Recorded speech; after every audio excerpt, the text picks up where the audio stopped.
الحمد للہ الذی لا یبلغ مدحتہ القائلون ولا یحصی نعماءہ العادون ولا یؤدی حقہ المجتہدون الذی لا یدرکہ بعد الہمم ولا ینالہ غوث الفتن الذی لیس لصفتہ حد محدود ولا نعت موجود ولا وقت معدود ولا اجل ممدود فطر الخلائق بقدرتہ ونشر الریاح برحمتہ ووطد بالصخور میدان ارضہ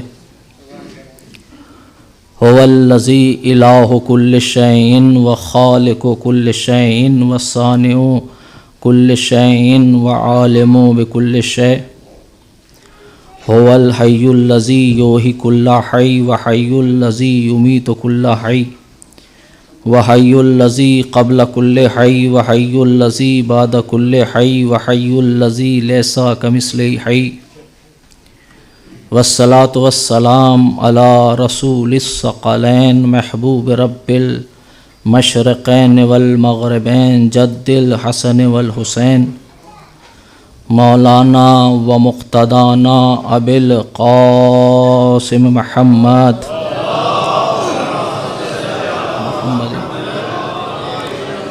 والصلاة والسلام اما بعد فقط قال اللہ تعالی فی کتابہ الکریم وہو اصدق الصادقین وقولہ الحق بسم اللہ الرحمن الرحیم وَيَقُولُ الَّذِينَ كَفَرُوا لَسْتَ مُرْسَلًا قُلْ كَفَى بِاللَّهِ شَهِيدًا بَيْنِي وَبَيْنَكُمْ وَمَنْ عِنْدَهُ عِلْمُ الْكِتَابِ صلوات پڑھ دو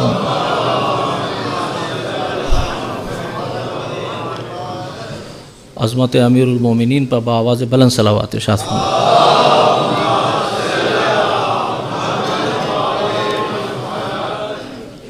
عزیزان محترم اور برادران ایمانی، دوستان عزیز اور بزرگان ملت، یہ 4 روزہ مجالس کے سلسلے سے جس کا آج آغاز ہے، ہم نے ان مجالس میں جس موضوع کو مقرر فرمایا ہے، جو محور تکلم اور مرکز گفتگو رہے گا، وہ ہے امام علی اور قرآن مجید،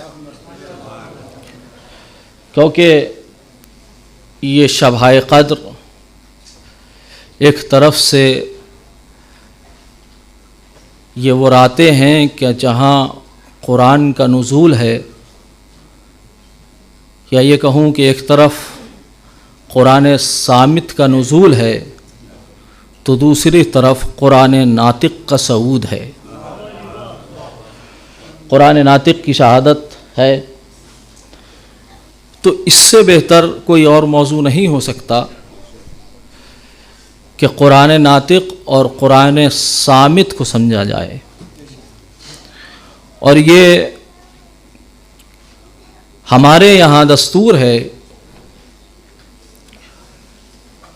کہ جب بھی کوئی ذاکر منبر حسینی یا ذاکر منبر معصوم جب منبر پر آتا ہے تو ابتدا کسی آیت یا حدیث سے کرتا ہے اور انتہا کربلا کے پس منظر میں کرتا ہے۔ یعنی میں کہہ سکتا ہوں کہ ابتدا قرآن صامت سے کرتا ہے، انتہا قرآن ناطق پر کرتا ہے۔ تو لہٰذا اس سے بہتر اور موضوع کیا ہو سکتا ہے کہ ہم اس امام کی معرفت حاصل کریں کہ جن کے یہ ایام ہیں، اور مصحف صامت کی بھی معرفت حاصل کریں کہ یہ ایام نزول قرآن مجید ہے۔ عزیزان گرامی، یوں تو جس آیہ کریمہ کو میں نے سرنامہ سخن قرار دیا ہے وہ سورہ مبارکہ رعد قرآن مجید کا 13واں سورہ ہے، جس میں 14 کی فضیلتوں کو بیان کیا گیا ہے، اور سورہ رعد کی آخری آیت کو میں نے سرنامہ سخن قرار دیا ہے۔ کیونکہ آج پہلی مجلس ہے تو کچھ تمہیدی منازل اور مراحل استوار ہوں گے اور انشاءاللہ پھر ہم آیت کی طرف آئیں گے، لیکن آج کی حد تک آیت کا ترجمہ پیش کر رہا ہوں۔ وَيَقُولُ الَّذِينَ كَفَرُوا لَسْتَ مُرْسَلًا، توجہ کیجئے گا، یقول الذین کفروا، بے شک کافر کہتے ہیں اور کہتے رہیں گے، لست مرسلا، کہ آپ رسول نہیں ہو۔ اے میرے حبیب، کافر کہتے ہیں اور کہتے رہیں گے لست مرسلا، کہ تم مرسل نہیں ہو، تم رسول نہیں ہو۔ قل کفا باللہ، تو ان سے کہہ دو کہ ہمیں تمہاری گواہیوں کی ضرورت بھی نہیں ہے۔ توجہ کیجئے گا، ذرا آیت کے تیور محسوس کیجئے گا۔ قل کفا باللہ بینی و بینکم، ان سے کہہ دو کہ تمہاری اور ہماری درمیان اللہ کافی ہے ہماری گواہی رسالت کے لیے، اور وہ کافی ہے ومن عندہ علم الکتاب، جس کے پاس کتاب کا علم ہے۔ توجہ کیجئے گا، یعنی پروردگار عالم نے اس آیت میں اپنے رسول کی رسالت کے طور پر جب گواہ کی بات کی تو کہا میرے حبیب تمہیں اس کائنات کی ضرورت نہیں ہے، اس لیے کہ کائنات تمہاری محتاج ہے، تم کائنات کے محتاج نہیں ہو۔ تمہاری گواہی کے لیے، تمہاری رسالت کو ثابت کرنے کے لیے اگر کوئی نہیں کھڑا ہوتا تو اللہ کافی ہے، اور وہ کہ جس کے پاس علم کتاب ہے۔ یہ آیت کا ترجمہ ہے، اس پر ہم تفصیلی بحث کریں گے، لیکن اس سے پہلے یہ سمجھنا ضروری ہے کہ قرآن مجید نے جہاں جہاں بھی امیر المومنین کا تذکرہ فرمایا ہے، وہاں یا میں یہ جملے کو پلٹ کر یہ کہوں کہ جہاں جہاں رسول کا تذکرہ فرمایا ہے وہاں امامت کا تذکرہ کیا ہے۔ توجہ کیجئے گا، وہ بہت کم آیات ہیں کہ جہاں صرف رسول کا تذکرہ ہو اور علی نہ ہو۔ توجہ کیجئے گا، ورنہ جہاں جہاں رسالت چل رہی ہے وہاں امامت کا تذکرہ ہے۔ لیکن اس پوری کائنات میں اللہ نے آدم سے لے کر خاتم تک اور خاتم سے لے کر قیامت تک، ذرا تھوڑا سا میں تمہیدی منزلوں کو استوار کر رہا ہوں، آدم سے لے کر خاتم تک اور خاتم سے لے کر قیامت تک جتنے بھی لوگ آئیں گے وہ سب برابر نہیں ہیں۔ توجہ کیجئے گا، سب برابر نہیں ہیں۔ اللہ نے پوری عالم انسانیت میں سے، میں کہوں کہ اگر انسانیت کا عطر نکالا جائے تو 1,24,000 انبیاء بنتے ہیں۔ توجہ کیجئے گا، 1,24,000 انبیاء، تو ظاہر ہے کہ باقی جو لوگ ہیں وہ ان کے مقابلے میں نہیں آ سکتے، اور ان 1,24,000 انبیاء میں تلک الرسل فضلنا بعضهم علی بعض، ہم نے بعض کو بعض پر فضیلت عطا کی ہے۔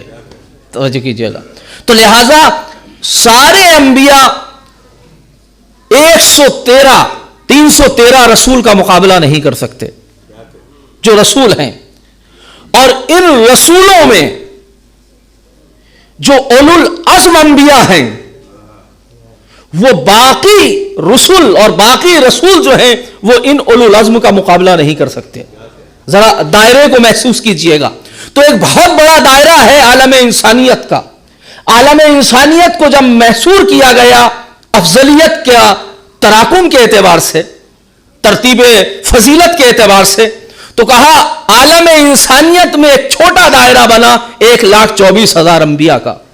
1,24,000 انبیاء میں دائرہ بنا 313 رسولوں کا. 313 رسول میں دائرہ بنا 5 اولو العزم انبیاء کا. اور ان 5 اولو العزم کا دائرہ نہیں، سینٹر بنا. توجہ کی جگہ میں کیا عرض کر رہا ہوں، مرسل اعظم کی ذات مقدس. اب توجہ کیجئے گا بھائی، صلوات پڑھ لیجئے آپ حضرت محمد والے محمد. اسی لیے معصوم کا لقب ہے قطب عالم امکان، جو عالم امکان کا مرکز ہو. توجہ کیجئے گا، عالم امکان تو کائنات کی سب سے افضل ترین شخصیت کا نام ہے رسول. اور رسول فرما رہے ہیں انا وعلی من نور واحد. توجہ کیجئے گا، میں اور علی ایک ہی نور کا 2 حصہ ہیں.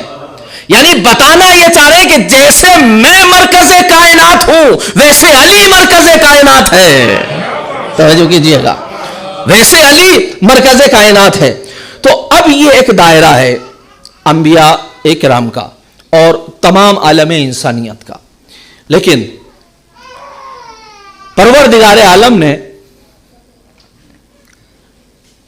عام انسان کی، اگر ہم انسان کی بات کریں تو ظاہر انسان شامل کائنات نہیں ہے، انسان اشرف مخلوقات ہے. وہ چاہتا تو شامل مخلوقات کر سکتا تھا، لیکن اس نے انسان کو شامل مخلوقات نہیں کیا، اس نے اشرف مخلوقات کیا. اب آپ ذرا محسوس کیجئے گا، گفتگو کا میں نے آغاز کیا ہے. اب پروردگار عالم نے اس پوری کائنات میں سب سے افضل اور اشرف انسان کو بنایا ہے. اب چلیے ذرا قرآن کی طرف چلتے ہیں. سورہ مبارکہ اسراء کی 17ویں آیت میں ارشاد ہوا وَلَقَدْ كَرَّمْنَا بَنِي آدَمَ، ہم نے اس انسان کو عزت عطا کی ہے. پہلے انسان کو سمجھا جائے تاکہ امام کو سمجھا جا سکے. توجہ کیجئے گا، کیونکہ میرا موضوع کیا ہے، امام علی اور قرآن مجید. تو پہلے امام کا مفہوم تھوڑا سا واضح ہو جائے، پھر اس کے بعد گفتگو بہت تیزی سے آگے بڑھ جائے گی. تو پروردگار عالم نے، بہت غور کیجئے گا اور میں لفظوں کو بہت آہستہ آہستہ تاکہ بچوں تک جو ہے وہ گفتگو منتقل ہو جائے. تو پوری عالم، اس پوری کائنات میں اللہ نے انسان کو جو ہے وہ افضلیت دی. ارشاد ہو رہا ہے وَلَقَدْ كَرَّمْنَا بَنِي آدَمَ، ہم نے اس انسان کو مکرم بنایا، عزت دی. اچھا کیسے عزت دی؟ قرآن نے آگے بڑھ کر دی حملناہم فی البر والبحر. دیکھو ہم نے اس انسان کی اتنی عزت کو بڑھایا کہ جو سمندر کی سواریاں ہیں اور جو خشکی زمین کی سواریاں ہیں، ہم نے وہ اس کی فرما بردار اور مطیع بنا دی. دیکھیں عزت انسانی کو آپ محسوس کیجئے گا. پہلے ہم اپنے آپ کو تو پہچانیں. توجہ کیجئے گا کہ انسان کا اشرف، انسان کی اشرفیت یہ ہے کہ ہم نے سمندروں میں رہنے والے جانوروں کو انسان کے لیے مسخر کر دیا. ہم نے خشکی میں صحراؤں میں چلنے والے جانوروں کو اور سواریوں کو انسان کے تابع بنا دیا. یعنی مخلوق اس کی ہے، تابع ہماری ہے. توجہ کیجئے گا میں کیا عرض کر رہا ہوں.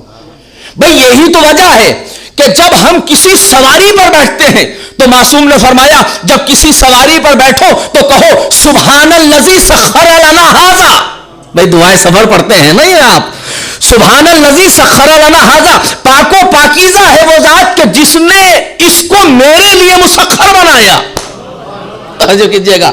تو یہ انسان کا اشرفیت ہے انسان کی کہ اس کو مسخر کر دیا گیا. ذرا لفظوں کو محسوس کیجئے گا. اچھا پھر آگے آیت بڑھی کہ دیکھو صرف یہ نہیں ہے کہ ہم نے سواریاں اس کے حوالے کی ہیں، وَرَزَقْنَاهُمْ مِنَ الطَّيِّبَاتِ، ہم نے جانوروں کو بھی رزق دیا ہے.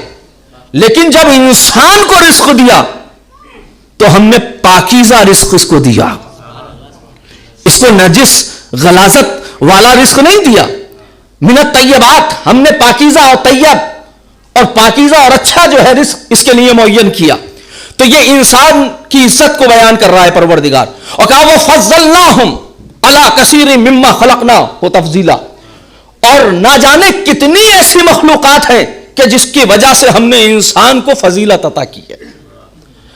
اللہ انسانیت کی تعریف کرنے کے بعد فوراً آیت آتی ہے یوم ندعو کل اناس بامامہم. قیامت کا دن وہ ہوگا کہ جب سب لوگ اپنے امام کے ساتھ آئیں گے. فضیلت انسان کی بتائی گئی اور فوراً انسان کا تذکرہ کیا. یعنی پروردگار عالم جو ہے وہ تذکرہ انسانی کو زینہ معرفت امام بنا رہا ہے کہ انسان پہلے اپنے آپ کو پہچانے تاکہ امام کو پہچان سکے. انسان پہلے اپنی عزت ذہن انسانی کو جھنجھوڑا گیا ہے, فکر انسانی کو متوجہ کیا گیا ہے, انسان کے مزاج کو متوجہ کیا گیا ہے, انسان کی عقل و ذہن و ذہانت کو جو ہے وہ جھنجھوڑا گیا ہے کہ تم سوچو تو صحیح, تم سمجھو تو صحیح کہ ہم نے تمہیں کیسی عزتیں دی ہیں کہ تم انسان ہو انسان, اور تم ہدایت دینے کے لیے نہیں آئے, ہدایت لینے کے لیے آئے ہو. توجہ کیجیے گا, تو تم ہدایت لینے کے لیے آئے ہو, پھر بھی ہم نے تمہیں اتنی عزتیں دی ہیں کہ تمہارا رزق پاکیزہ بنایا ہے, تمہارے سوار جتنے بھی جانور ہیں تمہارے تابع کر دیے ہیں, ہم نے تمہیں باعث فضیلت عطا کیا. تو پروردگار بتانا چاہ رہا ہے کہ پہلے تم یہ سمجھو کہ تم کیا ہو. جب تم یہ سمجھ لو کہ تم کیا ہو جس کو ہدایت لینے کے لیے بھیجا ہے, تم یہ سمجھنا کہ جب انسان سمجھ میں آئے تو سمجھنا کہ جو ہدایت دینے کے لیے امام آیا ہے وہ کیا ہوگا. توجہ کیجیے گا.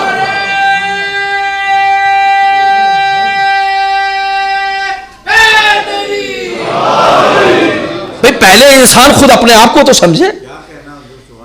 دیکھو ہو سکتا ہے تم کتابیں نہ پڑھ سکو تو نہ صحیح تم اپنے آپ کو تو پڑھ سکتے ہو. ہم نے تمہارے اعضاء و جوارح کو اوراق کتاب بنایا ہے, تم اپنی کتاب ذات کو پڑھ کر دکھو. توجہ کیجیے گا. جب کتاب ذات, اب جملہ آپ کے حوالے کر رہا ہوں, کتاب ذات کو پڑھو, اپنی ذات کو پڑھو کہ ہم کیا ہیں, ہمیں اللہ نے کیا عزتیں عطا کی ہیں. جب تمہاری سمجھ میں کتاب ذات آئے تب یہ سمجھنا کہ جب کتاب ذات کی یہ منزل ہے تو کتاب مبین کی منزل کیا ہوگی. توجہ کیا ہے بھئی, کتاب ذات کے ساتھ کتاب مبین. اب آپ دیکھیے کہ یہ انسان کیا اللہ نے کیا اشرفیت عطا کی کہ مخلوق اس کی ہے. کہا دیکھو یہ جانور ہماری مخلوق ہے لیکن ہم نے تمہارے تابع بنا دیا کہ تم چاہتے ہو تو اس پر سوار ہو جاتے ہو. تو مخلوق ہماری ہے اور تابع تمہاری ہے, تو تمہارا یہ ذمہ داری بنتی ہے کہ اگر ہم نے تمہیں عزت دی ہے, اگر ہم نے تمہیں شرف دیا ہے تو کم سے کم اس پر بیٹھ کر ہمارا شکریہ تو ادا کرو. ہیں اس پر بیٹھ کر ہمارا شکریہ تو ادا کرو. تو اسی لیے کہا گیا روایات میں کہ یہ دعا پڑھو, سبحان الذی سخر لنا ھذا, پاک و پاکیزہ ہے وہ ذات جس نے اس سواری کو میرے لیے مسخر بنا دیا. تو میں یہ کہوں کہ اگر جانور, زمین پر چلنے والے جانور آپ کے لیے مسخر ہو سکتے ہیں, توجہ کیجیے گا, جو ایک انسان ہے تو جو کائنات کا امام بن کر آیا ہے اس کے لیے کائنات مسخر ہو جائے, جو مقام تعجب کیا ہے بھائی.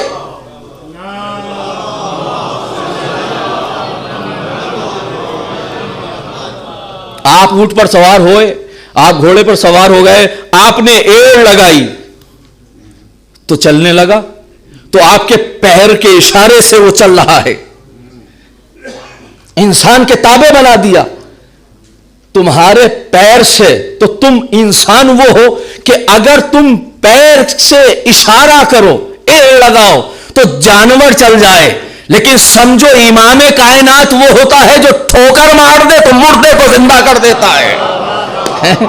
تو ذرا دونوں کی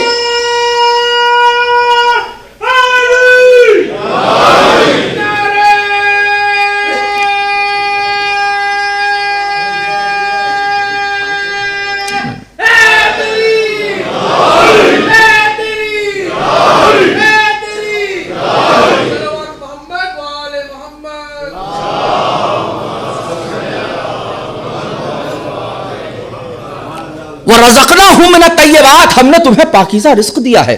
دیکھتے نہیں کہ جانوروں کے لیے نجاست اور غلاظت کچھ نہیں ہے، لیکن جب تم کھانا تو یہ سوچ لینا کہ کیا ہے. اگر کوئی یہی نہ سوچے کہ کیا کھا رہا ہے اور کس کا کھا رہا ہے تو اس میں اور جانور میں کوئی فرق نہیں ہے. توجہ کر رہے ہیں؟ اس میں اور جانور میں کوئی فرق نہیں ہے. کہا ہم نے تمہاری غذا کو پاکیزہ رکھا ہے تو اس کو پاکیزہ ہی رکھنا، اس کو نجس نہ کر دینا. اور دیکھو ہم نے مردار تمہارے لیے جائز قرار نہ دیا، لیکن جانور کے لیے یہ شرط نہیں رکھی. وہ چاہے تو مردار کھا سکتا ہے، وہ نجاست کو کھا سکتا ہے، اس کے لیے حلال اور حرام کوئی معنی نہیں رکھتے. لیکن ہم نے تمہارے لیے، کیونکہ تم اشرف کائنات تھے، ہم نے تمہارے لیے یہ اہتمام رکھا کہ ہر چیز کو تم نہیں کھاؤ گے، جو پاکیزہ رزق ہوگا وہ کھاؤ گے. تو اب آج سمجھے، اب نہ پوچھنا کہ جس طریقے سے غذا، نجس غذا جانور کے لیے جائز ہے، انسان کے لیے جائز نہیں ہے. بھائی ایک صلوات پڑھ دے پر محمد وآل محمد. بھائی آپ تھوڑا تھوڑا ذرا آگے تشریف لے آئیں، کیونکہ لوگ آ رہے ہیں. تھوڑا تھوڑا، اور مجھ سے کہا بھی جا رہا ہے، تھوڑا تھوڑا آپ لوگ آگے تشریف لے آئیں. صلوات پڑھتے ہوئے تھوڑا تھوڑا آپ لوگ آگے تشریف لے آئیں.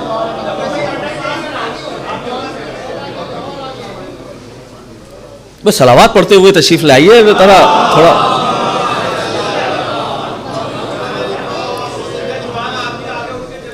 فضا کو جو ہے وہ بہرحال صلوات سے معطر رکھیے.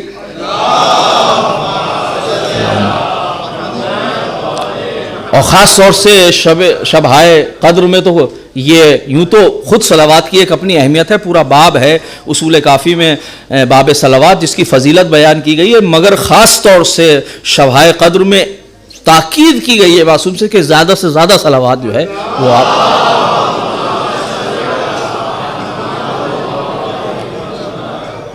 تو انسان کے لیے ذرا ایک نتیجہ دینا چاہ رہا ہوں، ذرا غور کیجئے گا. انسان کے لیے یہ جائز قرار نہیں دیا کہ وہ نجس جانور کو کھائے یا وہ مردار کو کھائے، مگر جانور کے لیے کوئی حلال اور کوئی حرام نہیں ہے. وہ جو انسا چاہے، جیسا چاہے، نجس ہو پاک ہو، وہ کھا سکتا ہے. تو پتہ یہ چلا انسان میں اور جانور میں یہ فرق ہے کہ وہ نجس اور پاک کو دیکھتا ہے. انسان نجس اور پاک کو دیکھتا ہے، لیکن جانور نجس اور پاک کو نہیں دیکھتا. اچھا، جانور اپنا اور غیر بھی نہیں دیکھتا. اس کا دل ہوگا تو کھا لے گا. اس سے مطلب تھوڑی ہے کہ کس کا باغ ہے. میں جانور کی بات کر رہا ہوں، مجھے نہیں پتا آپ کہاں جا رہے ہیں. اس کا دل ہوگا تو وہ کھا لے گا. یہ نہیں دیکھے گا کہ یہ میرے مالک کی ملکیت ہے. وہ یہ نہیں دیکھے گا کہ یہ میری جگہ. اگر اس کا دل ہوگا بیٹھنے کا تو وہ بیٹھ جائے گا. وہ یہ نہیں دیکھے گا کہ یہ امام بارگاہ ہے، میرے بیٹھنے کی جگہ ہے یا نہیں ہے. اس کا بیٹھنے کا دل ہوگا تو بیٹھ جائے گا. تو اگر یہی خاصیت ہے انسان میں آ جائے کہ وہ اپنی جگہ کو نہ پہچانے، وہ ان کی جگہ بیٹھ جائے جو معصومین کی جگہ ہے.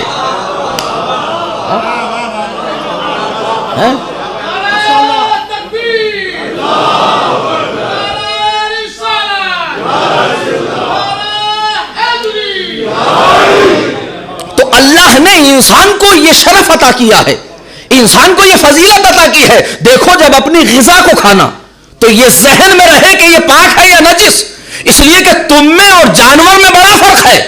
اور اب سمجھنا، جب تم اپنی فضیلت کو سمجھو تو پھر اہل بیت کو سمجھنا اور اس کا فلسفہ سمجھنا کہ تمہارے لیے صدقہ کیوں جائز ہے، ان کے لیے کیوں جائز نہیں ہے.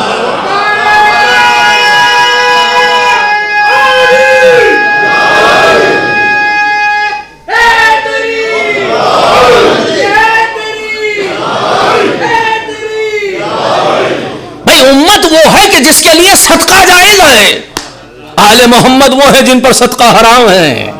تو آپ سمجھ رہے ہیں. تو ہم نے، جب تم اپنے آپ کو پہچانو گے، کتاب ذات کو سمجھو، تاکہ انسان جب اپنے آپ کو پہچانے گا کہ جب ہدایت لینے والے کی عظمت یہ ہے کہ وہ چاند پر پہنچ جائے.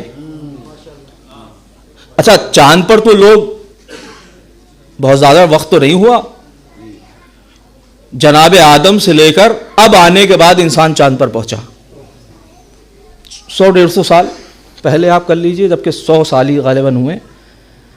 تو اب ظاہر سی بات ہے کہ اگر آپ 200 سال مان لیجئے، ہو سکتا ہے کچھ خفیہ طور سے چلے گئے ہوں، اعلان نہ کیا ہو، ہوتا ہے نہیں، اس لیے کہ کبھی کبھی اخبارات میں دکھایا کچھ جاتا ہے، ہوتا کچھ ہے، اور کیا پتا کہاں کہاں گئے، توجہ کر رہے ہیں، اور کہاں کہاں کا دکھایا. تو اب ظاہر ہے کہ چاند پر پہنچے یہ انسان. دیکھیں انسان کو اللہ نے کتنا اشرف بنایا ہے. انسان کی عقل آپ دیکھیں تو انسان پہلے چاند پر کیوں نہیں گیا؟ کیا پہلے چاند نہیں تھا؟ یا انسان کا اختیار پہلے نہیں تھا؟ بھئی اپنے اختیار کو دیکھیں. جب آپ اپنے اختیار کو سمجھیں گے تو معصوم اور امام کا اختیار سمجھ میں آئے گا. کہ جب تمہارے اختیارات یہ ہیں کہ جانور اور تمام سواریاں تمہارے تابع ہو جائیں، تو جو امام ہے اگر وہ چاند کو اشارہ کر رہا ہے، 2 حصوں میں تقسیم ہو رہا ہے، تو مقام تعجب کیا ہے؟ بھئی تم چاند پر پہنچ سکتے ہو مگر چاند کو 2 حصوں میں تقسیم نہیں کر سکتے. اچھا تو میں کہہ رہا تھا کہ اس سے پہلے کیوں نہیں پہنچا انسان؟ تو آپ یہی تو کہیں گے انسان صاحب اختیار تو تب بھی تھا، دل تو چاہتا ہوگا جب چاند کو دیکھتا تھا. اور شورائے کرام نے تو چاند کو کتنا نظم کیا ہے، جیسے ہنس رہے ہیں. اور ظاہر ہے شورائے کرام جو ہیں وہ چاند کی مثالیں اور استعارات اور تشبیہات یہ تو دیتے، تو ان کے ذہن سے تو چاند نہیں نکلتا.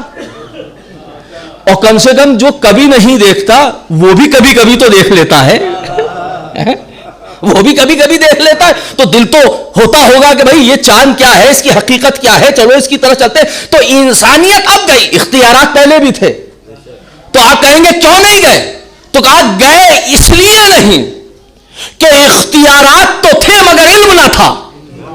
بھئی یہی تو جواب ہے نا، کہ علم نے اتنی ترقی نہیں کی تھی، ٹیکنالوجی نے اتنی ترقی نہیں کی تھی. تو اس کا مطلب یہ ہے کہ اگر اختیارات کے ساتھ علم آ جائے تو انسان چاند پر پہنچ جائے تو کوئی تعجب نہیں ہے.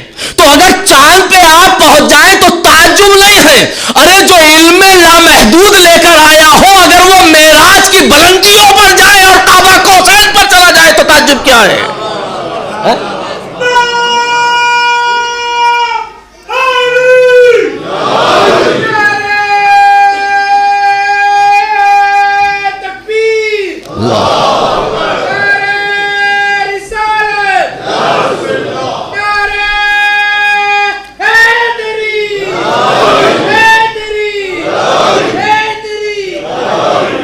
آپ نے دیکھا بھائی، آپ بہرحال مجھے بہت اچھا لگتا ہے کہ آپ لوگ نعرے لگا رہے ہیں اور آپ ہی کر رہے ہیں، لیکن کیونکہ وقت تھوڑا شارٹ ہے تو اختصار سے آپ، جیسے میں بھی اختصار سے کام لے رہا ہوں تو آپ بھی ذرا نعروں میں اختصار سے کام لیں، ورنہ تو دل تو بہت ہوتا ہے کہ بھائی آپ لگائیں، مجھے تو سکون ملتا ہے اور اچھا لگتا ہے. یہ نعرہ ہی ویسا ہے کہ جس کو سکون عطا کرتا ہے. مولا آپ کو سلامت رکھے. لیکن بہرحال وقت، کیونکہ اعمال آج شب 19 بھی ہے تو اعمال بھی ہونے ہیں، تو لہٰذا تاکہ گفتگو اس مرحلے پہ پہنچ جائے جہاں آج کی گفتگو کی منزل محدد اور معین اور مشخص ہے. ایک صلوات پڑھے آپ حضرات محمد وآل محمد. تو انسان نے اپنے اختیارات کو دیکھا اور اپنے علم کو دیکھا، انسان کے چاند پر پہنچ گیا انسان. ٹھیک ہے، تو اب جن کی نظر میں نبی امی ہوں تو ان کے یہاں جسمانی معراج ہونی بھی نہیں چاہیے. توجہ کیجیے گا، اس لیے کہ علم سے ترقی کرتا ہے نا، علم سے انسان جو ہے وہ اوپر چلتا ہے. لیکن میں اکثر کہتا ہوں کہ دلیل علم نبوت پر 2 دلیلیں کافی ہیں.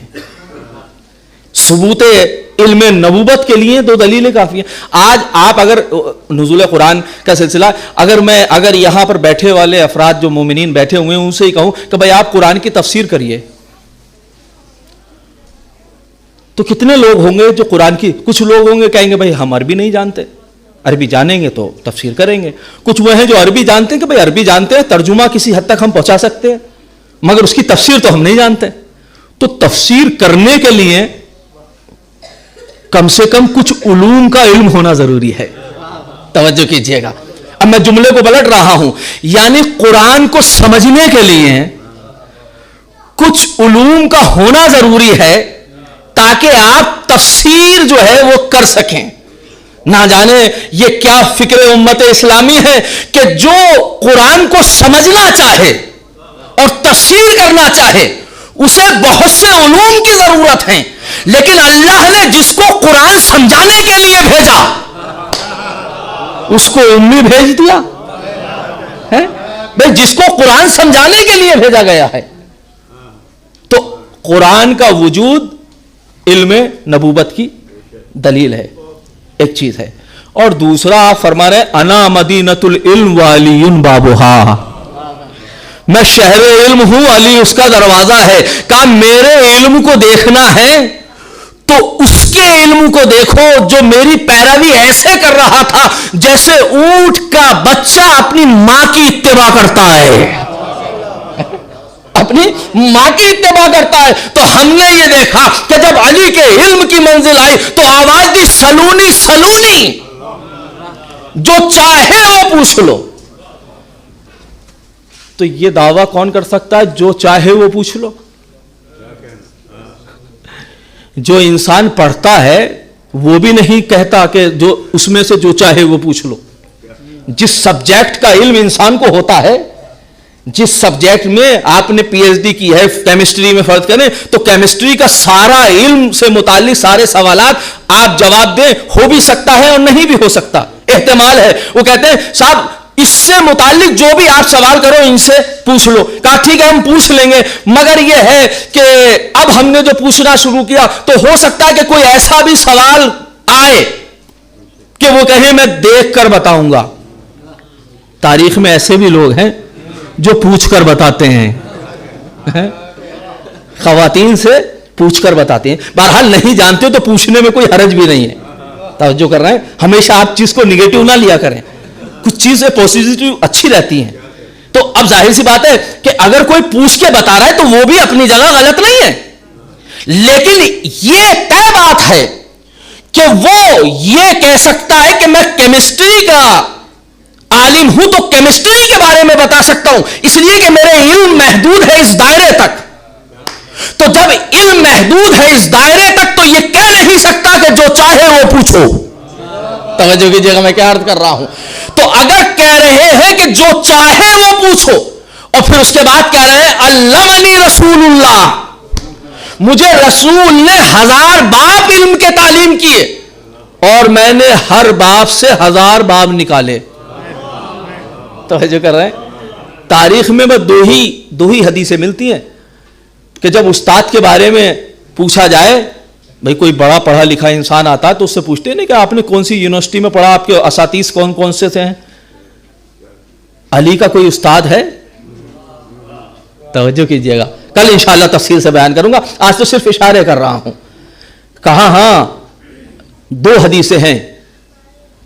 زقنی رسول اللہ زقن زقا، رسول نے مجھے علم اس طریقے سے تعلیم فرمایا جیسے کہ پرندہ اپنے بچے کو تعلیم کرتا ہے نا. اس لیے دیکھیں پرندے کی مثال دی ہے کیونکہ پرندہ جیسے چکتا ہے ویسے ہی منتقل کر دیتا ہے. یہ بتا رہے ہیں کہ رسول جیسے علم حاصل کرتے تھے وحی کے ذریعے سے ویسے ہی منتقل کرتے تھے. اور دوسرا فرمانے علمنی رسول اللہ، رسول نے مجھے تعلیم دیا 1000 باب اور ہر باب سے میں نے 1000 باب نکالے. شاگرد ہو تو ایسا شاگرد ہو تو ایسا کہ ایک باب سے 1000 باب نکالے. اس کا مطلب یہ ہے کہ علم علی کا صرف راستہ رسول کی ذات نہیں ہے، صرف رسول کی ذات نہیں ہے. اگر صرف رسول کی ذات ہوتی تو 1000 باب پہ ہی بات ختم ہو جاتی، لیکن ہر باب سے 1000 باب نکال لینا اس بات کی دلیل ہے کہ یہ سلسلہ صرف رسالت سے جڑا ہی نہیں ہے، یہ جو ہے یہ توحید سے جڑا بھی سلسلہ ہے. صلوات پڑھ دے محمد وآل محمد. تو انسان اپنی ذات کو پہچانے. جب ہم اپنے اختیارات، اپنی افضلیت، اپنی برتری، اپنی منزل، اپنا وقار، اپنی عقل، یہ ساری چیزوں کو جب ہم سمجھ لیں تب ہمیں سمجھنا چاہیے کہ ہم جب ایسے ہیں جو ہدایت لینے کے لیے آئے ہیں، تو وہ جن کو ہدایت دینے کے لیے بھیجا گیا ہے ان کی منزل کیا ہوگی؟ اب یہ کتاب ذات ہے. تاریخ نے ایک نام پیش کیا، ہشام ابن حکم، کہ کس طرح سے اپنی ذات سے امام تک پہنچتے ہیں. بس آج کی گفتگو صرف یہی تک ہے کہ ہم پہلے اپنے آپ کو پہچانیں تاکہ امام تک پہنچ سکیں، تاکہ امام کے اختیارات اور امام کے اقتدار. ہو سکتا ہے تم قرآن نہیں پڑھ سکتے، ہو سکتا ہے کہ آپ کتابیں نہیں پڑھ سکتے، تو تمہارا وجود تو ہے، اس کا مطالعہ کرو. کوئی انسان نابینا ہو سکتا ہے، کتاب کا مطالعہ نہیں کر سکتا، تو دیکھو تمہاری بصارت گئی ہے، بصیرت نہیں. تم اپنی بصارت سے جو ہے وہ کتابوں کا مطالعہ کرتے ہو، لیکن بصیرت وہ ہے کہ تم اپنے وجود کا مطالعہ کر سکتے ہو، اپنے وجود کا مطالعہ کر سکتے ہو. یہی وجہ ہے کہ ہشام ابن حکم ہے جو بیٹھے ہوئے ہیں. ایک مرتبہ تاریخ کہتی ہے کہ امام تشریف فرما ہے، سارے اصحاب بیٹھے ہوئے ہیں، اور ایک مرتبہ امام نے کہا اے ہشام ذرا وہ واقعہ تو بتاؤ جو ابا مروان سے تمہارے ساتھ مناظرہ ہوا ہے. امامت کے سلسلے سے کتاب ذات ذرا محسوس کیجئے، کتاب ذات سے امامت کی طرف کس طرح سے انسان سمجھ سکتا ہے. یہ ان کے لیے ہے کہ جو کم سے کم قرآن نہیں پڑھ سکتے، کم سے کم. اس لیے پروردگار عالم نے کوئی پہلو کو تشنہ تفسیر نہیں چھوڑا. اگر تمہاری آنکھیں نہیں ہیں تو صحیح، ہم تمہارے اعضاء و جوارے کو اوراق بنا دیتے ہیں. ان اوراق کا مطالعہ کرو اور پھر اس کو سمجھو. تو ایک مرتبہ کہتے ہیں، امام صادق کہتے ہیں ہشام ذرا بتاؤ تو صحیح.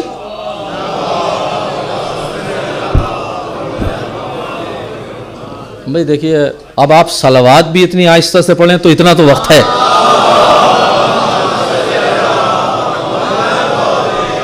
میں اکثر اپنی مجلس میں یہ جملہ کہتا رہتا ہوں کہ دیکھیں بھائی، آپ آہ کریں یا نہ واہ کریں، میرے صحت پہ اتنا اثر نہیں پڑتا، لیکن اگر صلوات صحیح سے نہ پڑھی جائیں تو وحشت ہوتی ہے. تو صلوات کو باواز بلند پڑھا جائے.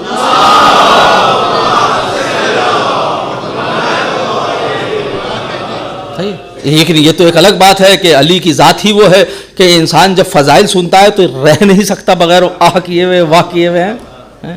ان کو بھی منکرین آتش میں کرو شمار، ان کو بھی منکرین آتش میں کرو شمار، تشنا لبی کے ذکر پہ جب آہ نہ کرے. ان کو بھی منکرین آتش میں کرو شمار، تشنا لبی کے ذکر پہ جو آہ نہ کرے. جب ہو بیاں فضائل مولائے کائنات، لعنت ہے ایسے شخص پہ جو واہ نہ کرے.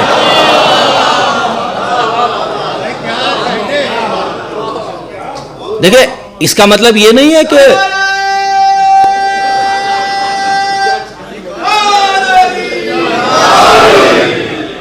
گھبرائیے گا نہیں. اس کا مطلب یہ نہیں کہ میں داد لینا چاہ رہا ہوں آپ سے. یہ نہیں ہے کہ داد واہ صرف ہاتھوں کی بلندی سے نہیں ہوتی. اگر چہرہ گلاب بن جائے تو پتا چلتا ہے کس کا ذکر ہو رہا ہے.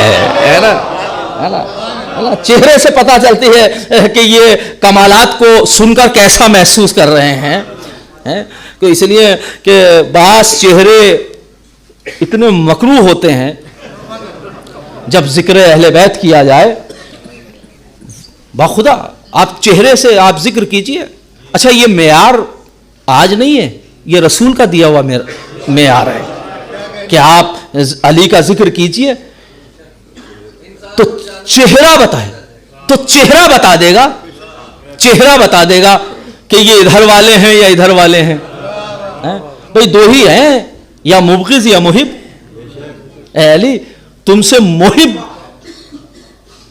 یہ ممکن ہی نہیں ہے کہ وہ نفرت کی طرف چلا جائے اگرچہ اس کی ناک کو رگڑ دیا جائے. اور مبغض تم سے محبت نہیں کر سکتا، اس لیے کہ جہاں مشکل ہے اس مشکل کو ختم کرنا بڑا مشکل ہے. کچھ مشکلیں، کچھ بیماریاں وہ ہوتی ہیں جو لا علاج ہوتی ہیں. تو اب ایسا نہیں ہے کہ میں یہ نہیں کہہ رہا ہوں کہ جو شیعہ نہیں ہے وہ محب نہیں ہے.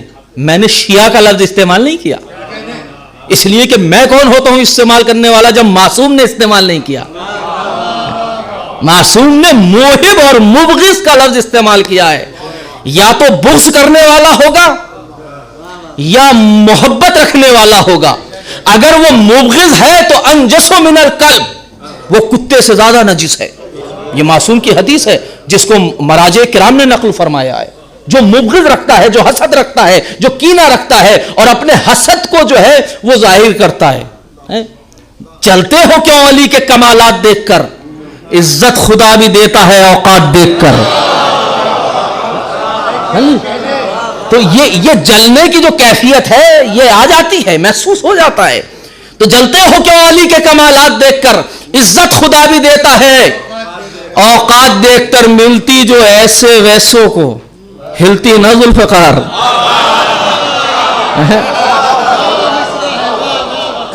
جلتے ہو کیوں علی کے کمالات دیکھ کر؟ عزت خدا بھی دیتا ہے. خدا کی قسم پورے تاریخ اولو العزم میں آپ کو صاحب کتاب ملیں گے، کوئی صاحب ذوالفقار نہیں ملے گا. میں نے جملہ کہا ہے صاحب ذوالفقار نہیں ملے گا. تو جلتے ہو کیوں علی کے کمالات دیکھ کر؟ عزت خدا بھی دیتا ہے اوقات دیکھ کر. ملتی جو ایسے ویسوں کو، ہلتی نہ ذوالفقار. تلوار دی ہے رب نے مگر ہاتھ دیکھ کر.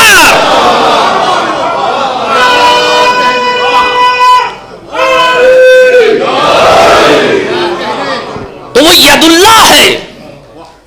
آپ نے محسوس کیا؟ تو اب عزیزان گرامی بات کہاں سے کہاں جا رہی ہے؟ تو اب انسان امام کو سمجھے. معصوم امام نے پوچھا کہ اے ہشام ابن حکم، ذرا وہ بات تو بتاؤ، وہ مناظرہ تو بتاؤ جو تمہارا مناظرہ بغداد میں بصرہ میں ہوا تھا ابا مروان سے.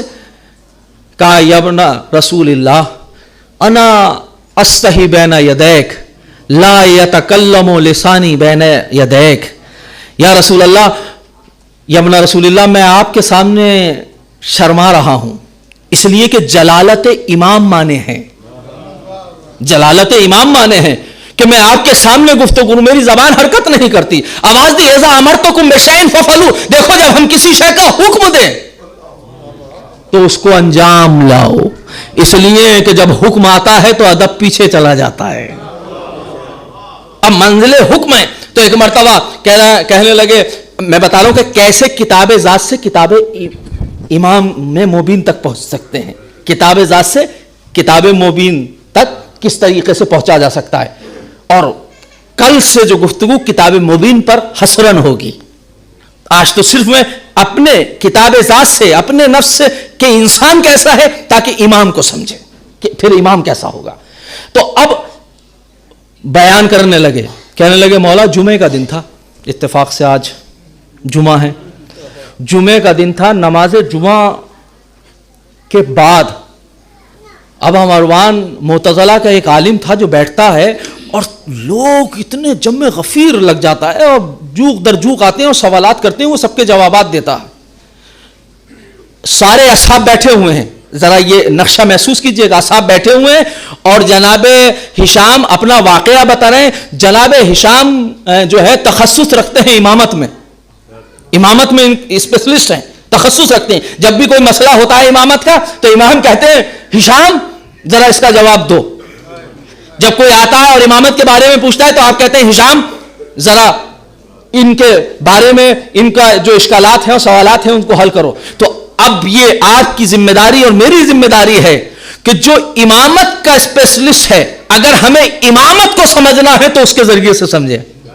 ہشام کو پڑھیں، ہشام کی زندگی کو پڑھیں اور پھر آپ کو پتا چلے گا کہ امامت کو کیسے آپ نے معرفت کرائی. کہا مولا میں ابا مروان کے جیسے ہی میں مسجد بصرہ میں داخل ہوا، جمعے کا دن تھا. جمعے کے بعد لوگ نماز جمعہ کے بعد سوالات کر رہے تھے اور کیفیت یہ ہے سارے اصحاب بیٹھے ہوئے ہیں، امام بھی بیٹھے ہوئے ہیں اور ہشام واقعہ بیان کر رہے ہیں. ہوتا ہے نا جب بزرگ بیٹھے ہوں. اب یہ تو واقعی ممبر کا فیض ہے، ورنہ بزرگوں کے سامنے گفتگو کرنا دشوار ہوتا ہے.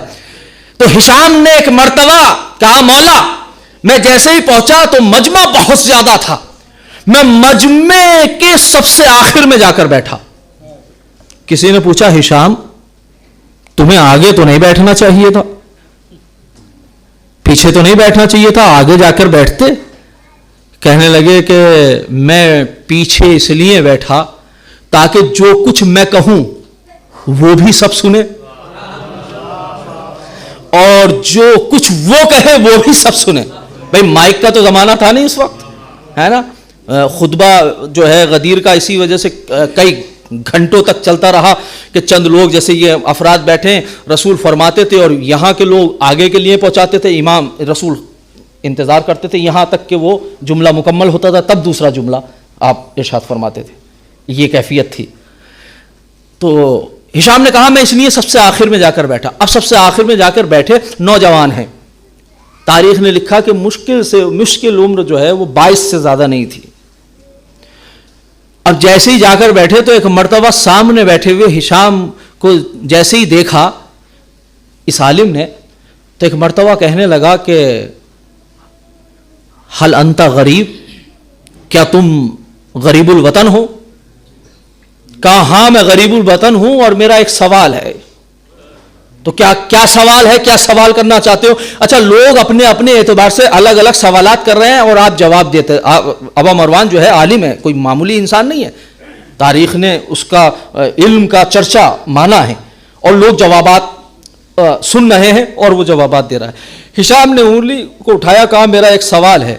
کہا ما ہوا مسئلتوں کا یا شیخ, اے جوان یا فتح, اس نے لفظ فتح کہا, اے جوان یہ بتاؤ کہ تمہارا مسئلہ کیا ہے؟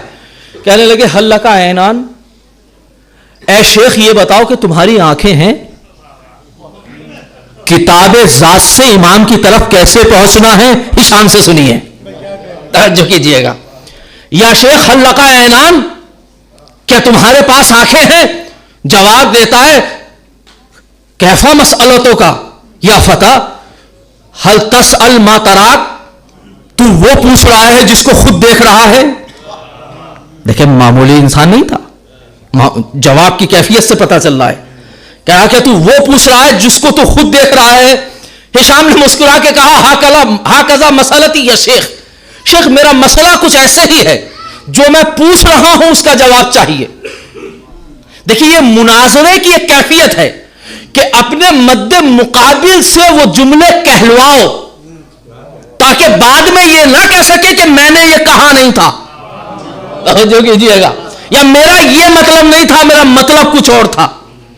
اسی لیے وہ لفظ کہلوائیں حل لکا عینان, کیا تمہاری آنکھیں ہیں؟ کہا ہاں میری آنکھیں ہیں. وہ ماذا تفعلوا بہما, لیکن ان آنکھوں سے تم کرتے کیا ہو؟ کہا انا ارا الاشیاء وامیز بین الوانہا, میں چیزوں کو دیکھتا ہوں اور رنگوں میں فرق محسوس کرتا ہوں. اب جب یہ پوچھ لیا تو کہا حل لکا لسان, کیا تمہاری زبان ہے؟ کہا ہاں میری زبان ہے. وہ بار بار جھنجلا رہا ہے. بھئی جو ایک پڑھا لکھا انسان, آپ اس سے بدیہیات, یہ بدیہیات ہیں, اس سے آپ پوچھ رہے ہیں, وہ جھنجلا رہا ہے لیکن جانتا ہے, چہرہ بتا رہا ہے کہ مقصد کچھ اور ہے. توجہ کیجئے گا, عالم تھا, جان رہا تھا کہ یہ سوالات ایسے نہیں کر رہا, یہ کہیں اور لے جانا چاہتا ہے. اب ایک مرتبہ جیسے ہی کہا کہ تمہاری زبان ہے, کہا ہاں زبان ہے. زبان سے کیا کرتے ہو؟ کہا اتکلم بہی واذوق الاشیاء, میں بولتا ہوں اور زبان سے جو ہے وہ ذائقے کو چکھتا ہوں, میٹھا ہے, ٹھٹا ہے, کیسا ہے. پھر کہا حل لکا یدان, کیا تمہارے ہاتھیں ہیں؟ وہ ماذا تفعلوا بہما, ان ہاتھوں سے کرتے ہو کیا ہو؟ کہا میں ہاتھوں سے لوگوں کی مدد کرتا ہوں اور اپنے کام کاج کرتا ہوں, چیزوں کو چھوتا ہوں. یہ کان ہیں, کیا اس سے کیا کرتے ہو؟ کہا سنتا ہوں. پوچھتے چلے گئے, سارے حواس خمسہ کے بارے میں پوچھا اور وہ جھجلا رہا ہے. اور ایک جملہ کہتا ہے وہ ان کانت مسئلتوں کا ہمقا, بڑا سنگین جملہ ہے, اگرچہ تیرے سوالات بے وقوفانہ ہیں لیکن میں تحمل کر رہا ہوں کہ شاید تو کچھ اور پوچھنا چاہتا ہے. آپ نے محسوس نہیں کیا, تو کچھ اور پوچھنا چاہتا ہے. اب اس کے بعد جب سارے حواس خمسہ, ہاتھ, ناک, کان, زبان, یہ ساری چیزیں پوچھ چکا, ہشام پوچھ چکے, پھر اس کے بعد پوچھتے حل لکا قلب, کیا تمہارا دل ہے؟ ابھی تک تو بات ظاہر کی تھی, اب معاملے اندر کی طرف جانے لگے تو گھبرا گیا کہ معاملہ کچھ اور ہے. تو کہا کہ ہاں میرے قلب ہے, لیکن اس قلب سے کیا کرتے ہو, اس دل سے کیا کرتے ہو؟ کہا تمہیں نہیں معلوم کہ جو کچھ حواس خمسہ پر طاری ہوتا ہے، جو معلومات چکھتا ہے، سونگتا ہے، دیکھتا ہے، پلتا ہے، وہ ساری معلومات حصے مشترک کو جاتی ہے. حصے مشترک قوت خیال کو دیتی ہے، قوت خیال قوت متخیلہ کو دیتی ہے، قوت متخیلہ قوت حافظہ کو دیتی ہے، اور قوت حافظہ سے وہ معلومات، وہ انفارمیشن منتقل ہوتی ہے دل کی طرف. پتا چل رہا ہے کہ کوئی فلسفی اور کوئی عالم بول رہا ہے نا، دل کی طرف منتقل ہوتی ہے. تو ایک مرتبہ ہشام نے کہا دل کی طرف کیوں منتقل ہوتی ہے؟ کہا دل کی طرف اس لیے منتقل ہوتی ہے کہ دل سے یہ اپنی معاملات کا فیصلہ لیتے ہیں. یہ ساری انفارمیشن کا فیصلہ دل کرتا ہے. اگر دل نہ ہو تو یہ شک و شبہ میں رہیں گے، زبان کو نہیں پتا چلے گا میٹھا ہے یا کڑوا. یہ لمحوں میں سفر ہوتے ہیں. یہ ساری معلومات، ساری انفارمیشن دل کی طرف، ہارٹ کی طرف منتقل ہوتی ہے. ایک مرتبہ ہشام نے کہا اگر دل نہ ہو، کہا اگر دل نہیں ہوگا تو پھر وہ شک و شبہات میں رہیں گے، انفارمیشن نہیں دے سکتے، فیصلہ کرنا دشوار ہو جائے گا. تو کیا اعضاء و جوارح بیمار ہیں کہ جو خود فیصلہ نہیں کر سکتے؟ اب آپ نتیجہ سنیے گا. کہتے کہ اعضاء و جوارح بیمار ہیں. کہا نہیں، بیمار نہیں ہیں، یہ صرف وسیلہ ہیں چیزوں کے حاصل کرنے کا، لیکن فیصلہ دل کا کام ہے. تو کہا اس کا مطلب یہ ہے کہ یہ اپنی ساری انفارمیشن پلٹاتے ہیں دل کی طرف. تو اس کا مطلب یہ ہے کہ دل مرجع ہے ان سارے حواس کا. اب ہشام نے ایک جملہ کہا، یا شیخ فمانا ذالک ان القلب امام لہذہ الجوارح. اس کا مطلب یہ ہے کہ سارے اعضاء و جوارح کا امام دل ہے. کہنے لگے ہاں اس کا دل ہے. تو کہا کہ اگر یہ نہ ہو تو فیصلہ نہیں ہو سکتا. بس ایک مرتبہ ہشام نے ایک جملہ کہا، یا ابا مروان مجھے اتنا بتا دے کہ اگر پیکر انسانی کو اللہ نے بنایا ہے تو اس میں کوئی ہاتھ پاؤں، یہ سارا جنود، یہ لشکر بنایا، اس مختصر سے لشکر اور جنود کے لیے ایک امام کو معین کیا تاکہ وہ اپنی انفارمیشن اسے بھیجے اور وہ اس کا فیصلہ دے. تو اگر ایک چھوٹے سے لشکر کو تشکیل دیا جاتا ہے اس کے لیے امام ہے، تو کیا اس کائنات کے لیے کوئی امام نہیں ہوگا کہ جس کی طرف لوگ اپنے مسائل کو لے کر جائیں؟ اب کہتے ہیں جیسے ہی یہ سنا تو ایک مرتبہ کہتا ہے حل انت ہشام، کیا تم ہشام ہو؟ سنا کون رہا ہے؟ خود ہشام سنا رہے ہیں اپنی زبانی. کہا مولا اس نے پوچھا حل انت ہشام، کیا تم ہشام ہو؟ اب یہاں جملے یہ ہے ضحک ابو عبداللہ، امام ہنسے. معصوم تبسم کرتا ہے، ہنستا نہیں. میں جملے پیش کر رہا ہوں، تبسمہ کا لفظ نہیں ہے، ضحکہ کا لفظ ہے. امام ہنسے. بہت کم وہ موارد ہوتے ہیں جہاں معصوم ہنسے، بہت کم وہ موارد ہوتے ہیں. لیکن جیسے ہی یہ کہا، اس نے کہا، ہشام نے کہا مولا ایک دم فوراً اس نے کہا حل انت ہشام، کیا تم ہشام ہو؟ امام ہنسے. اور پھر اس کے بعد جو ہے وہ کہتا ہے کیا مولا جیسے ہی اس نے پوچھا حل انت ہشام، کیا تم ہشام ہو، میں اگر کہتا نہیں تو غلط، میں کہوں ہاں تو چاہتا نہیں تھا.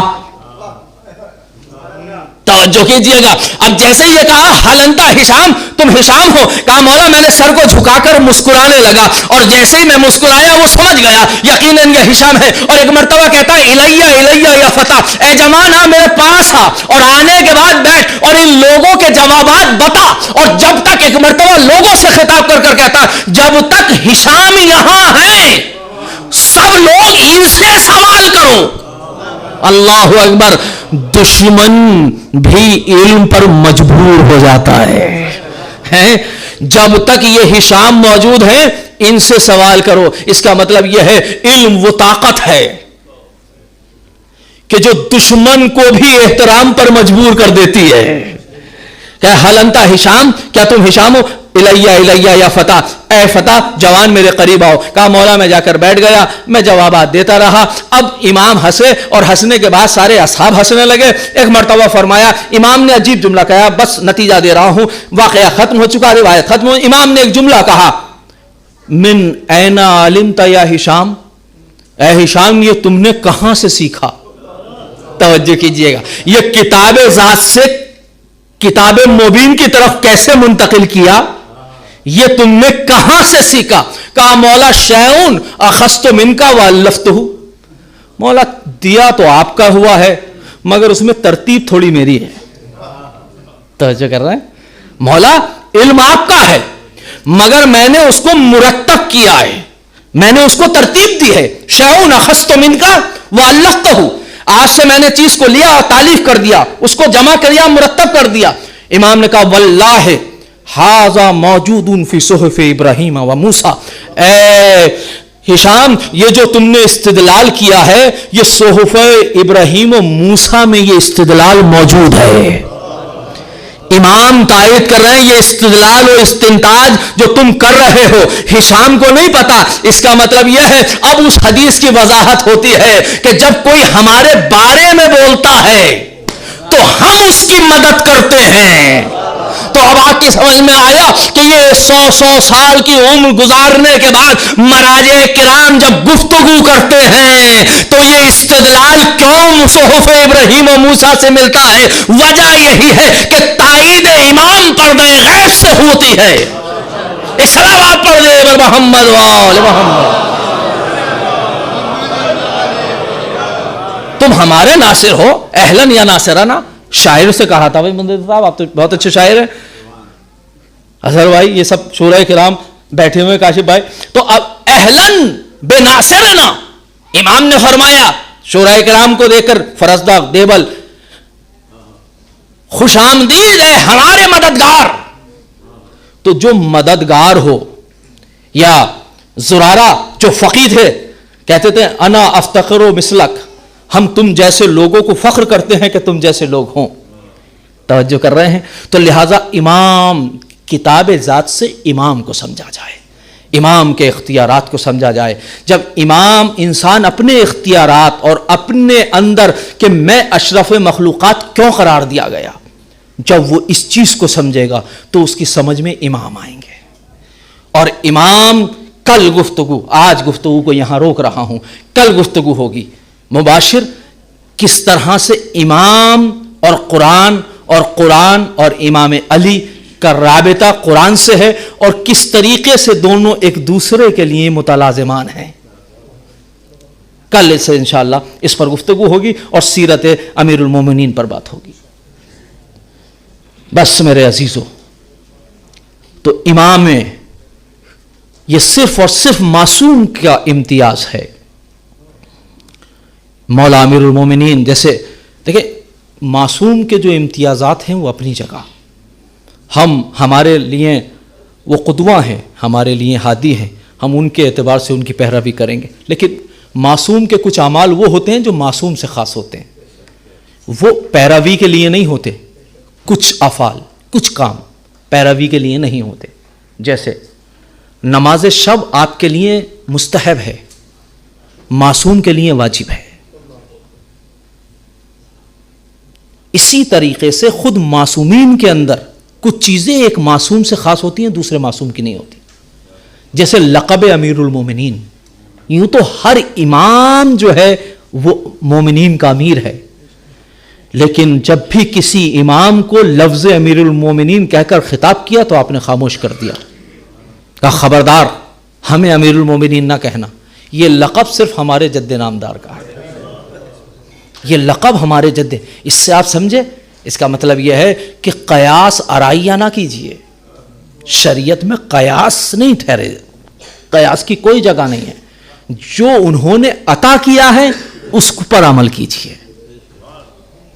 ہم اپنی طرف سے اگر تو کتنا اچھا تھا قیاس، کتنا بہترین قیاس تھا کہ جب مولا علی امیر المومنین تو امام حسن کو ہم کیوں نہیں کہہ سکتے. لیکن معصوم نے منع کیا. اس کا مطلب یہ ہے کہ کچھ خواص وہ ہوتے ہیں کہ جہاں عقل انسانی وہاں تک نہیں پہنچ سکتی. وہاں پر معصوم نے اتباع کی. خبردار کبھی بھی ان کو امیر المومنین نہ کہنا. ہمارے جد نامدار کے علاوہ کوئی امیر المومنین نہیں ہے.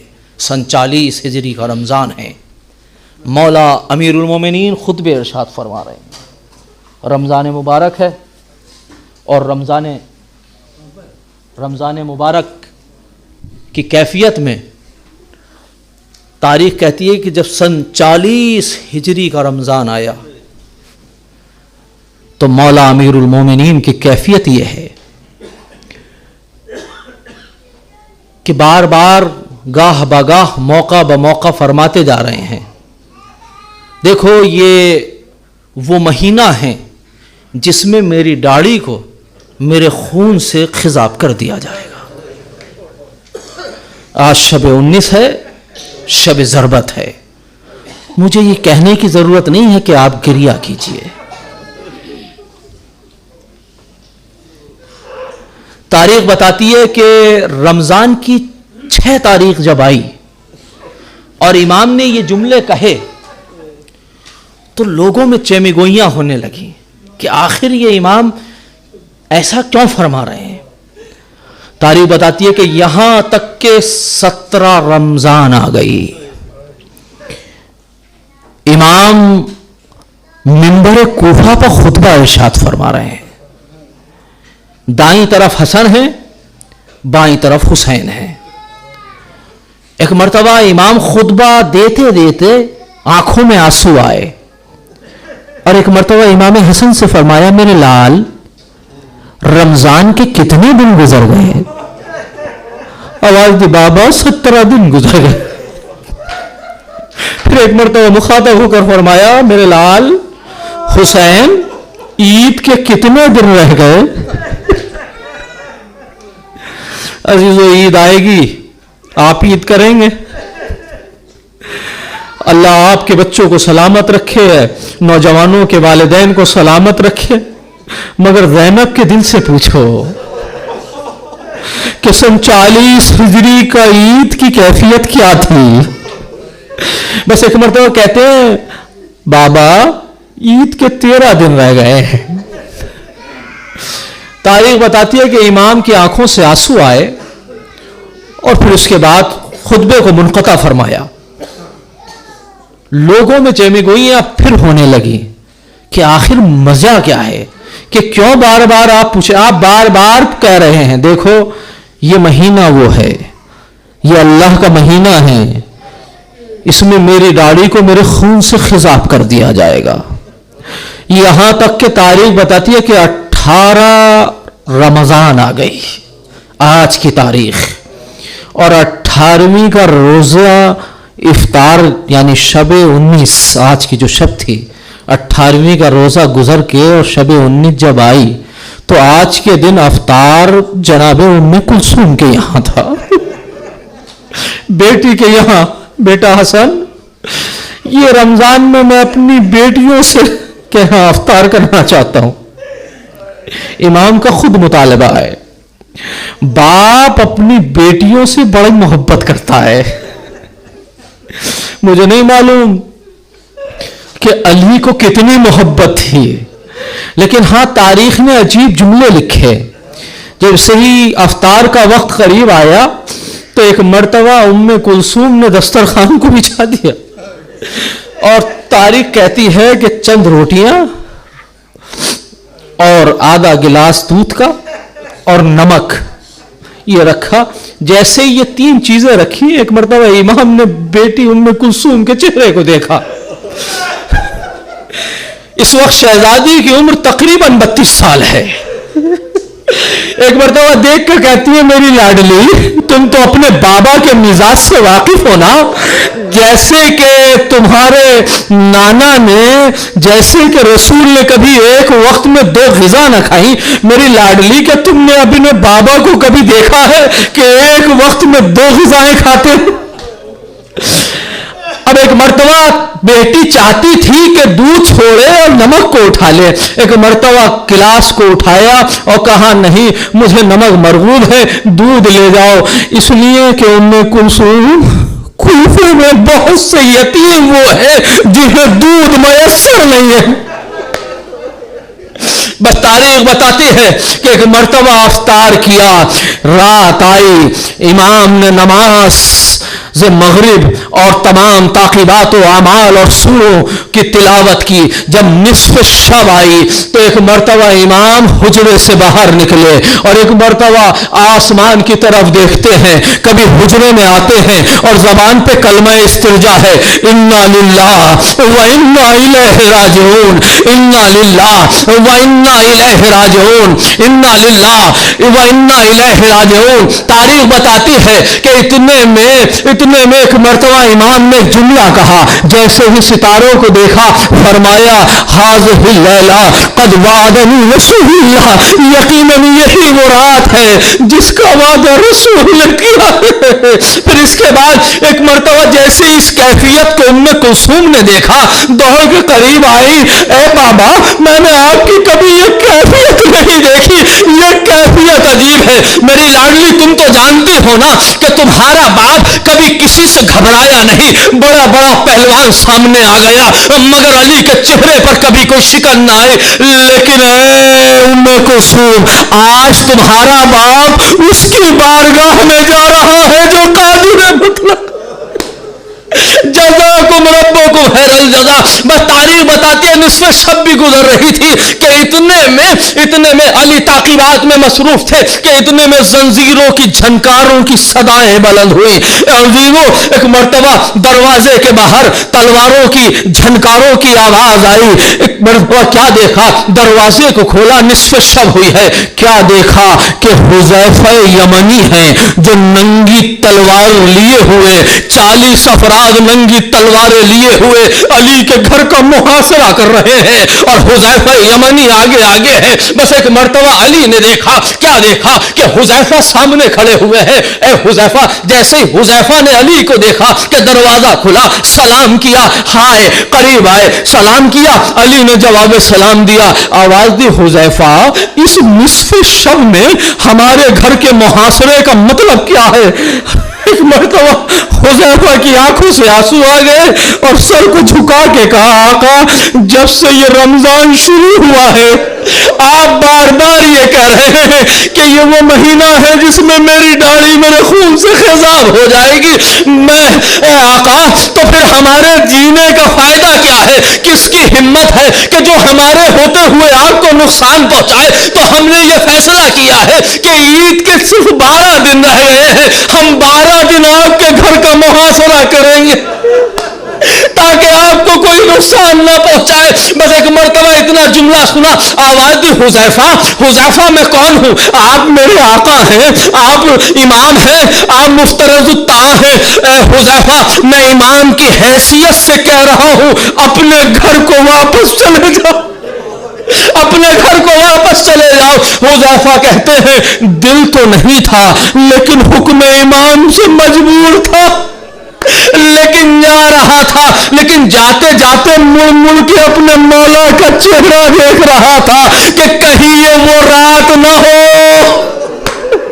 جزاکم ربکم خیر الجزا. بس ایک مرتبہ حذیفہ پہنچے, گھر پہنچے, تلوار کو ایک طرف ڈالا, ادھر علی مرتضی صبح صادق ہوئی, ایک مرتبہ چلے اور چلنے کے بعد تاریخ نے لکھا کہ گھر میں کچھ بطخیں ہیں کہ جو ایک مرتبہ علی پر گریہ کر رہی ہیں. علی کو حصار میں لے لیا اور طواف کرنے لگی, زبان بے زبانی سے کہہ رہی ہے, آقا نہ جائیے, آقا نہ جائیے. آواز دی, میرے لال حسن دیکھو ان جانوروں کا خیال رکھنا, دیکھو اگر تم ان کا خیال رکھ سکتے ہو تو صحیح ہے, ورنہ ان کو آزاد کرنا, ان کو بھوکا نہ رکھنا, ان کو پیاسا نہ رکھنا. میں کہوں گا مولا جانوروں کا اتنا خیال ہے, اور ذرا کربلا میں آئیے, آپ کے پوتی پوتے اعلیٰ تاش کی صدائیں بلند کر رہے ہیں. جزاکم ربکم خیر الجزا. بس عزیزو, ایک مرتبہ علی مرتضی چلے, ادھر سے علی چلے.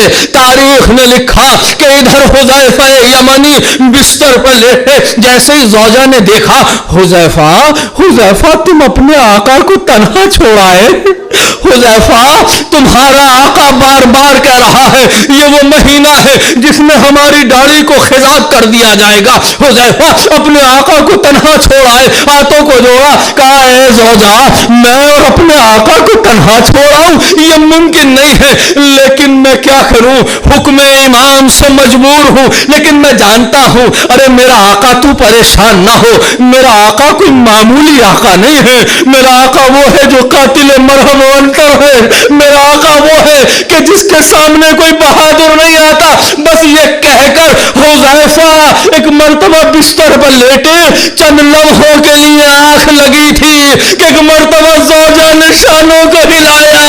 اے حذیفہ ارے یہ کیسی آواز آ رہی ہے. حذیفہ نے سنا قد قتل امیر المومنین, فضا میں آواز بلند ہو رہی ہے, تحدمت واللہ ارکان الہدا, آج ہدایت کے ستون منہدم ہو گئے. تاریخ آل محمد میں دو مقام وہ ہیں جہاں حاتم غیبی کی آواز آئی. ایک 19 تاریخ کہ جب حاتم غیبی نے آواز دی قد قتل امیر المومنین, اور ایک 61 ہجری عاشور کا دن خنجر چل رہا تھا, منادی کی ندا الا قتل الحسین بکربلا, الا ذبح الحسین ماتم حسین.